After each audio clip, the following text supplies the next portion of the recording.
अगर आप चाहते हैं कि तारक फिल्म्स का ऑडियो वीडियो सबसे पहले आप तक पहुंचे, तो हमारे चैनल को सब्सक्राइब जरूर करें और बेल आइकन को दबाना ना भूलें।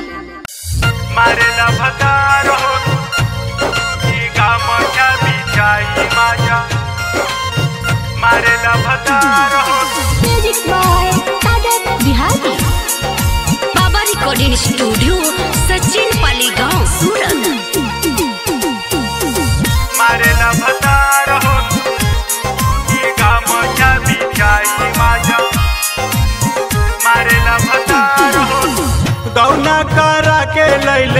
गौना करा के लैले राजा ससुरार हो कि गामछा बिछाई माजा कि गामछा बिछाई माजा मारेला भतार हो कि गामछा बिछाई माजा मारेला भतार हो कि गामछा बिछाई माजा।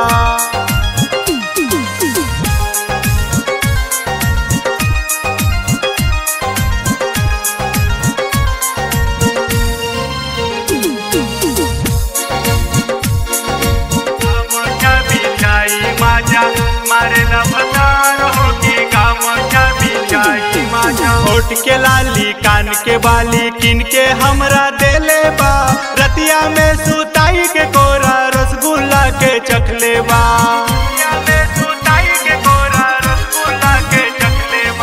होठ के लाली कान के बाली किन के हमरा देले बा रतिया में सुताई के कोरा रसगुल्ला के चखले बा।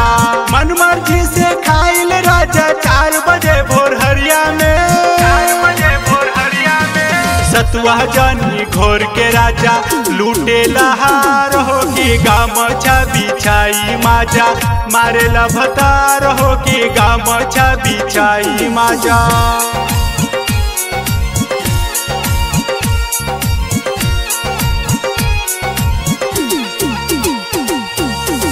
मारेला भतार हो कि गामछा बिछाई माजा मारेला भतार हो। गजरा बह के मनमा दह के पेन के नोक सटौले बा गमछा धय के फोक खुशबू राजा खूब उड़ौले बा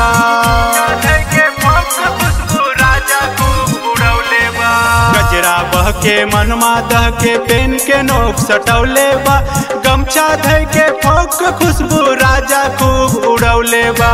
ससुरायनी सुख न बनी बथा तक कमरिया लभली अकेला कोरा में धई के मारे पुहार हो कि गामछा बिछाई माजा मारेला भतार हो कि गामछा बिछाई माजा। गौना करा के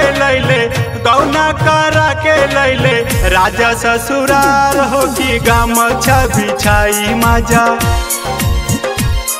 कि गामछा बिछाई माजा मारेला भतार हो कि गामछा बिछाई माजा मारेला भतार हो कि गामछा बिछाई माजा। बाबा रिकॉर्डिंग स्टूडियो सचिन पाली गांव सूरत।